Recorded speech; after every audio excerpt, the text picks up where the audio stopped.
The Prodigal Son, from the mind of Danny Boss.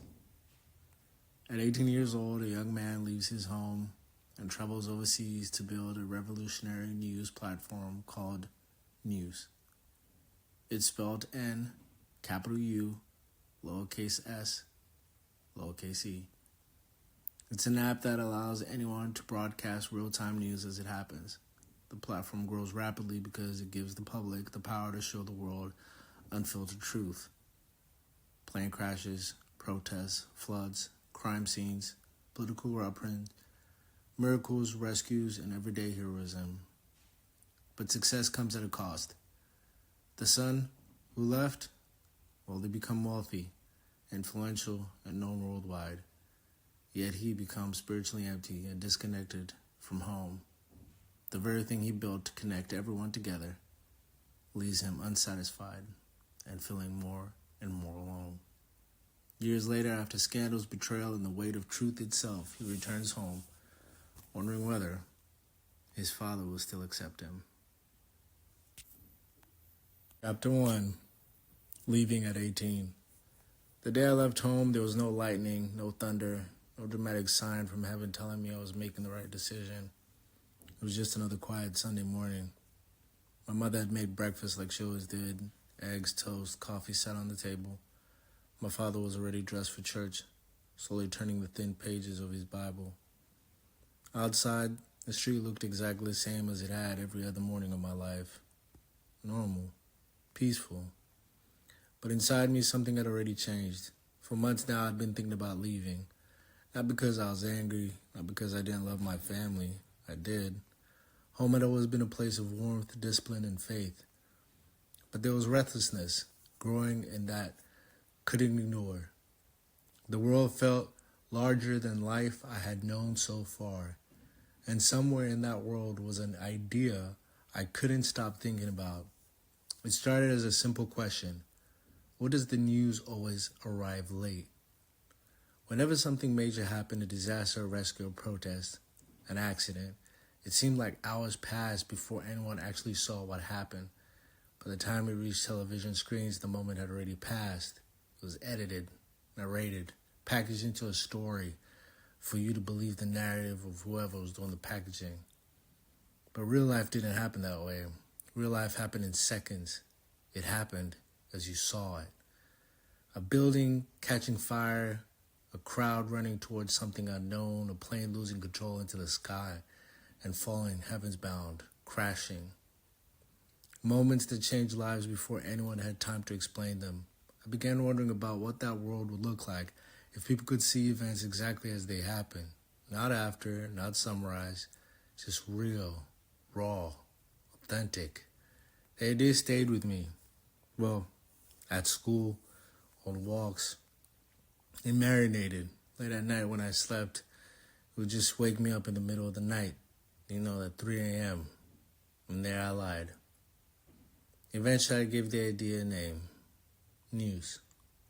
Lowercase n, capital U, lowercase s, capital E. An app where anyone with a phone could broadcast events live the moment they happened. No news stations, no reporters, just people showing the world what they were seeing. Truth in real time. I'd already filled notebooks with ideas, screens I'd imagined, features that didn't exist yet. Some nights I stayed up watching videos about coding and app development until the sun came up. The idea had become bigger than curiosity. It had become a calling. But building it meant leaving home. You see, that was the only one problem. It wouldn't happen if I stayed here in the comfort, in the warmth, where food was always ready, the routine was already set, and going to college was an afterthought. Opportunities, I knew, were somewhere else. They were in bigger cities, in different countries, places where investors, programmers, and risk lived side by side. Places where people chased ideas instead of waiting for permission. I finished my coffee and I looked across the table at my parents. They had no idea of what I was about to say. My father looked up from his Bible, Big day, he said with a smile. 18. I nodded in agreement. My mother reached over and squeezed my hand. We're proud of you, she said. We're really proud of you, son. That made it harder. For a moment, I considered saying nothing, staying quiet, going to church like every other Sunday I had for the last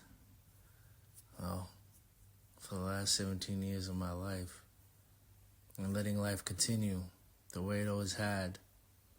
But if I did that, I knew something inside me would slowly disappear. It would erode. I'd probably get married to one of my family friends, one of their daughters that my mom approved. I'd attend church, eventually getting a child, and then another, and then buying a home probably close to my parents. And that would be my routine. So, I spoke up. I'm leaving, I said. The words sat in the air like a drop to glass. My mother blinked first. Leaving, she said softly. To where? I'm not sure, I said. I don't know, maybe another country probably, but somewhere I can build something. My father gently closed his Bible and studied my face carefully. What are you trying to build? I said an app. He raised an eyebrow. Another social media platform. No, I said, something different. I leaned forward. It's a platform where anyone can broadcast news live the moment it happens. No waiting for reporters, no filters, just people showing the world what they're seeing as it happens. Neither of them spoke for a moment. My mother looked concerned. That sounds dangerous, she said. I admitted, yeah, maybe. But it could also be, showing the truth faster than anything exists today. My father leaned back in his chair, almost processing, letting the idea ruminate in his mind. And you want to leave home for this? I said yes. He asked me how long. I said I don't know. Silence filled the room again. And then my father stood up and walked toward the window. Outside, the street was quiet, the same way it had always been. After a moment, he turned back toward me. When I was your age, he said, I wanted to leave too. That surprised me. I didn't think he would actually go for this idea, or at least even consider what I was saying. I thought he would close his Bible and tell me to forget all about it, tell us to jump in the car and head to church. But then he said, but I stayed, he continued, because it felt safer. He paused, and then he nodded slowly, as if it had come to him. The answer. If God has put something in your heart to build, you should at least try. My mother looked at him. You're encouraging this? I'm encouraging him to follow what he believes he's meant to do. He turned back to me. But remember something, he said to me. The world will welcome you when you succeed, but home will welcome you whether you succeed or fail. I felt something tighten in my chest. My mother stood and wrapped her arms around me, as if she already knew that my father's approval was all I needed. When are you leaving, she asked. I looked her in the eye as I peeled off her hug, and I said, tomorrow. She brought me back in closer and hugged me tightly, and then she whispered something in my ears. Just promise me one thing. I said, what? Don't forget where you came from. The next morning, I packed a single backpack. In it, there was a laptop, notebook, 2 changes of clothes, and an idea called nUse. When I stepped outside the house, the air felt different, wider, uncertain. My father stood in the doorway watching me. Well, I nodded. I hope you're ready, he said. I took a deep breath.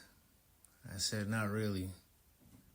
But I stepped forward anyway, because something in me told me that the road to finding yourself begins the moment you leave home.